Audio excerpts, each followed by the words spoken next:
இந்த பூட்டோட floor மேட்லையும் தாரோட patching place பண்ணியிருக்காங்க. இந்த ரியர் 2 சீட்டையும் ஃபோல்டிங் பண்ணி அதிகமான ஸ்பேசியஸை யூட்டிலைஸ் பண்ண முடியும். 50க்கு 50 சீட்டை ஃபோல்டிங் பண்ணுற ஆப்ஷன் இந்த மஹிந்திரா தாருக்கு கொடுத்துருக்காங்க.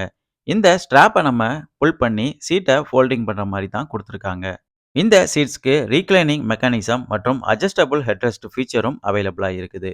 சீட்டை ஆக்சஸ் மற்றும் ஃபோல்டிங் பண்ணுற இன்ஸ்ட்ரக்ஷன்ஸ் இங்கே பிளேஸ் பண்ணியிருக்காங்க.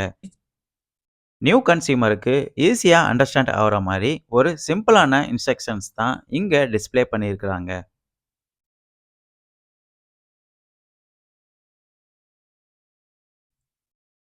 டெயில்கேட் பொறுத்தவரையில் ஸ்ட்ரைட்டாக 90 டிகிரியில் ஓப்பன் ஆகிற மாதிரி கொடுத்துருக்காங்க. இதனால் பூட்டை நம்ம ஈஸியாக ஆக்சஸ் பண்ண முடியும். ஒரு கிளாசிக்கலான லுக்கை இந்த ரியர் கிளாஸோட டிசைன் எடுத்து காட்டுது. ரியர் கிளாஸோட விசிபிலிட்டி நல்லா கிடைக்கிறதுனால தாரோட